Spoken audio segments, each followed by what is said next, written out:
There is a rare silence that enters your life when you begin to truly feel the weight of time. Not just the ticking clock or the passing of the sun, but the sacred pause between this breath and the one that may never come again. You begin to realize, perhaps too late, that life has never rushed you. It has only offered time and waited patiently to see what you do with it.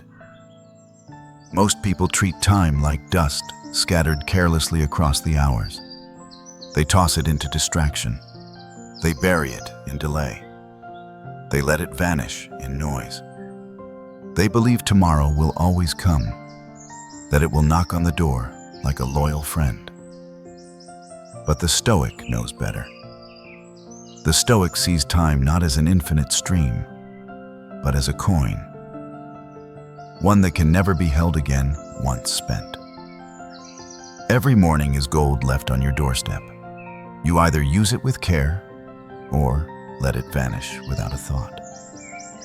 Seneca once wrote, "It is not that we have a short time to live, but that we waste much of it." And with that truth, the question is no longer how much time you have, but rather, what are you doing with it? Time is not something to manage. It is something to become. A person who values time becomes valuable, not in fame, not in followers, but in clarity. He sharpens his thoughts. He aligns his actions. He learns that saying no isn't rejection, it's direction. He doesn't barter hours for validation. He doesn't trade peace for stimulation.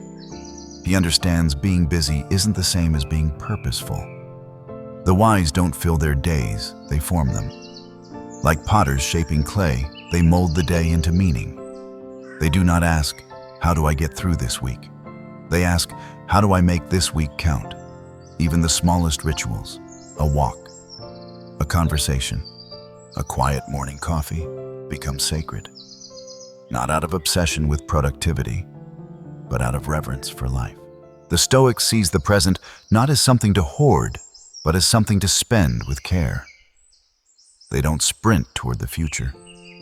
They walk with it, step by step, in rhythm, not in rush.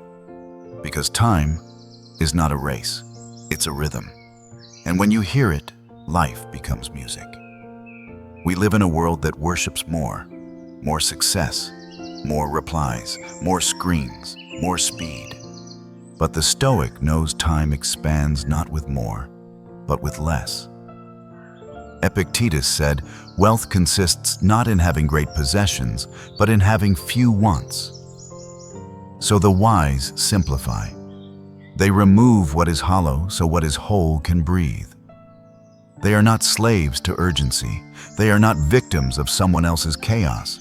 They do not scroll before they think. They do not speak before they reflect. They understand that attention is the most expensive currency of all. They choose silence over noise, depth over appearance, one true friend over 100 empty followers. And when they give you their time, it is not a favor. It is a piece of their life, a gift that cannot be returned. So they give it sparingly, because time once past becomes memory. And memory is the residue of how you lived. Time is not a tool, it is a teacher. It teaches you that what is delayed will decay, that someday often becomes never, that perfection is just a clever way to procrastinate. The wise do not wait to become better. They begin now, imperfectly, quietly, persistently. They don't mistake movement for meaning. They don't chase noise. They act with clarity, slow to promise, quick to act. They use time as a mirror, not as a scoreboard. Because becoming who you are is more important than proving who you were. They don't aim to be remembered. They aim to live rightly. They know that a good life is not built on applause. It's built in silence, in lonely hours, when discipline defeats comfort, when principle defeats impulse. Seneca reminds us, "Let us prepare our minds as if we'd come to the very end of life. Let us postpone nothing. To live this way is not to fear death. It is to honor life. Want to know what someone values? Watch how they spend their time. Look at what they guard. Look at what they tolerate. Look at what they let inside their mornings and before they sleep. The wise don't just avoid wasting time. They protect it. Boundaries are not selfish. They are shields. They are the walls that protect the sacred. They rise early not for show, but because dawn is honest. There's a quiet holiness in those first hours. The world hasn't yet spoken, and so they listen within. They read not to appear intelligent, but to understand. They meditate not to escape, but to return. They are not performers. They are participants. Their power does not lie in controlling time. It lies in being aware of it. Ask yourself now, where is your time going? Is it wasted in comparison, in envy, in chasing people who will never see you clearly? Or is it invested in stillness, in strength, in becoming something better, slowly but surely?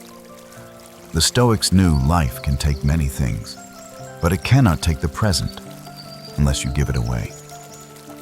The tragedy is not that life is short, it's that we live as if it isn't. So choose differently. Don't wait. Don't stall. Don't wait for the polished version of yourself to arrive. Begin with the hours you have. Even if they're messy, even if you're tired, even if the future is foggy, because the fog clears as you move. And the life you seek does not wait at the finish line. It begins here, in this moment, in this breath, in how you choose to spend it. There is gold in your hands. It's not locked away. It's not granted after success. It is now, this hour, this heartbeat. The question is not, will time pass? It will. The real question is, will you let it fall through your fingers like dust? Or will you shape it into something eternal? The wise have already answered. Now, so must you. Because most people don't lose life in one terrible instant. They lose it in tiny moments of delay. They say, I'll begin tomorrow, when things settle, when I'm ready. But silence must begin within, not outside. The wise don't wait. They don't gamble with time. They don't beg tomorrow to be better. They rise today.